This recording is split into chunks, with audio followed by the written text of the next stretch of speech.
Hello YouTube and welcome back to another Dare to Game video. Today we're playing the Last Oricru and I'm going to be showing you the top 5 best magic staffs in this game.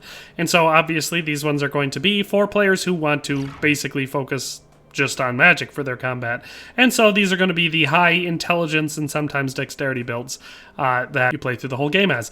With all that in mind, I would like to remind, unfortunately, I can't really show you the locations of these things, so that's unfortunate, just because, well, two things. One, pretty much everything in the game is random, which is really annoying, and number two, there's no map, so even if it wasn't random, it would be pretty hard to show you where things were anyway. With all that in mind, you're going to get these things by killing enemies and picking them up, or sometimes purchasing them, and if you're going to purchase them, it's usually going to be right here. So I'm in the center of the main city.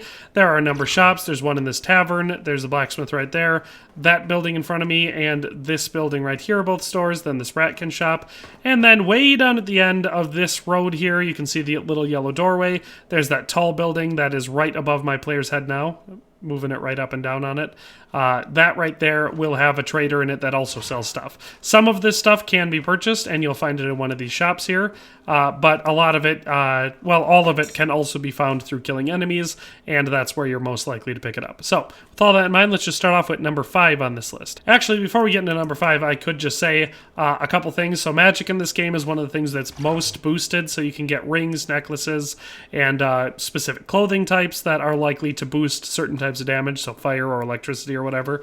And there are also a number of side things, so the things that you use on your offhand that go best with magic. I like the mana drainer since the magic attacks use a lot of mana. This way you can drain mana from your enemies and keep yourself going faster. The healing orb is another good one that will help. It'll give you a sweet buff that'll help you heal and everything. The phaser is a pretty great one. Now this one is more of a primary weapon in my opinion. I don't like that they make it an offhand weapon because the damage for it is actually really, really high, but it's something to be considered. And then the plasma shield makes a pretty good shield if you want to use it for a magic build. So all of those things aside, now we'll talk about the 5th best magic staff in the game. And so the 5th best magic staff in the game is the Sparkling Scepter, which you can see I've got wielded right here. It's a small one-handed electric looking thing. Some rough overview stuff. We've got 2.2 for the weight, no strength or agility requirements. It does have an 18 intelligence requirement, which can be boosted obviously with rings. Our attacks on this one, the primary attack is the Ball Lightning, which requires 3 mana and does 633 damage. It says cast a large slowly moving ball of lightning that seeks the targeted enemy. And then our secondary one is the Electricity Stream. That's 318 and it costs 8 mana. This one says, connects the user and his target with lightning energy. Enemies that touch the link get electrocuted. If cast on an enemy, then it periodically electrocutes him. It doesn't damage other players even when cast on them. So this one is much more useful against groups because you can cast it on someone and then anything between you and where you cast it is going to do damage if it touches them, and then it also will continue to periodically electrocute the enemy after it's been used on them, so it does that 318 damage multiple times. It's not just one hit.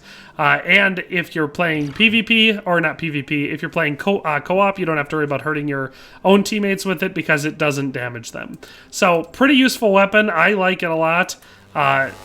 There's our standard orb attack. And I don't have a target to target right here, but let's see. I might be able to find one. There's our secondary attack, so you can see we're dealing this that damage, but yeah, so that's what it looks like.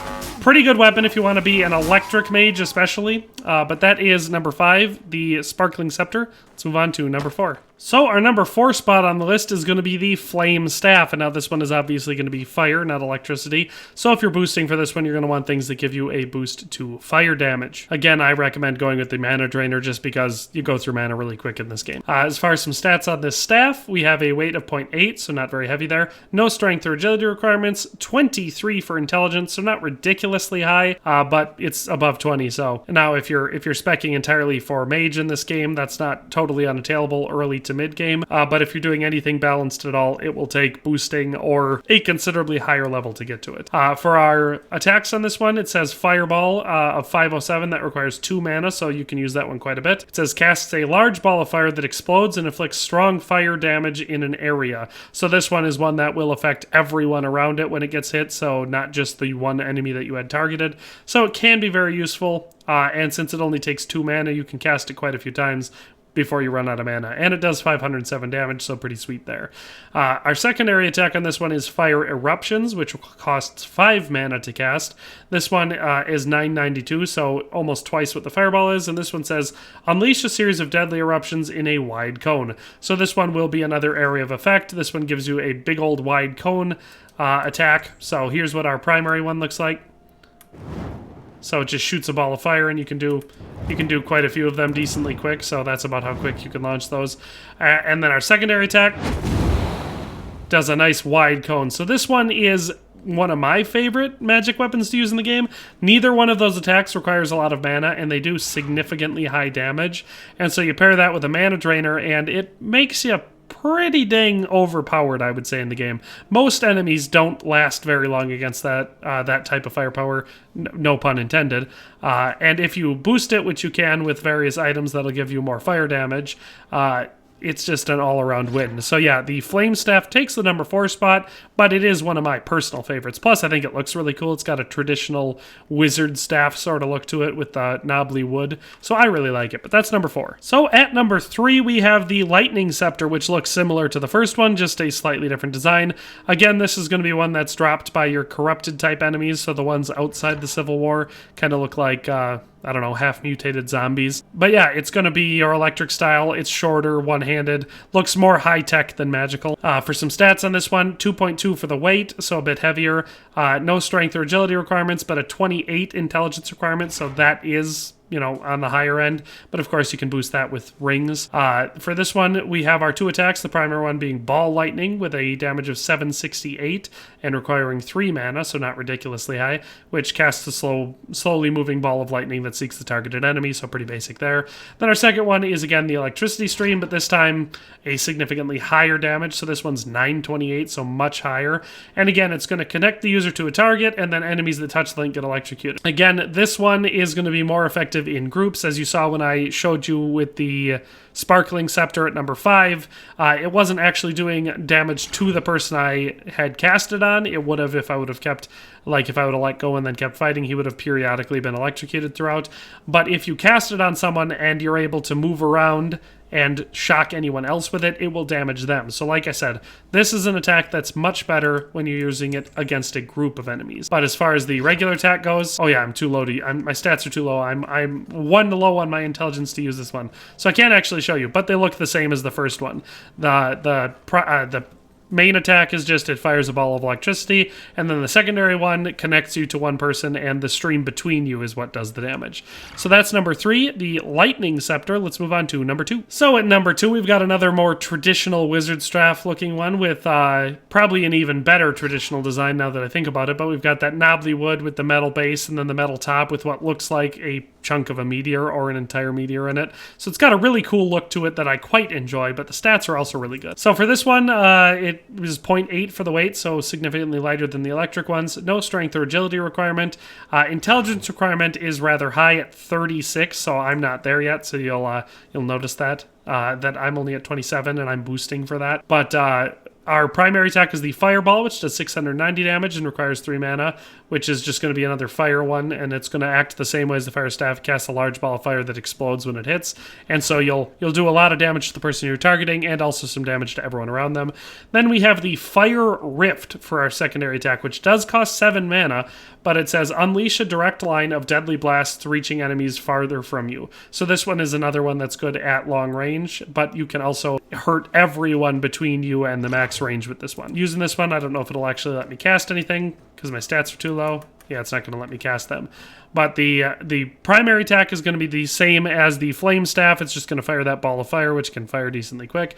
And then the second one is actually going to look similar to the other one, except instead of being a cone, it will be like alternating blasts back and forth, so it reaches a further length, but it also damages everyone between the caster and the end of that line.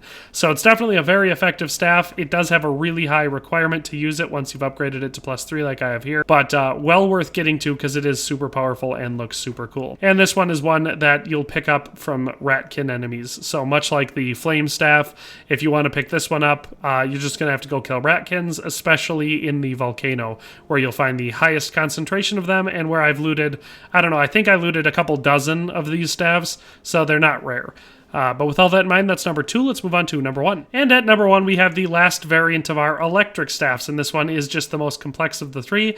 We've got 4 little rings of circling electricity on these prongs. I think it's got a pretty cool look. I like the way it looks. It's nifty, but again, more towards the high-tech side and less towards the magic.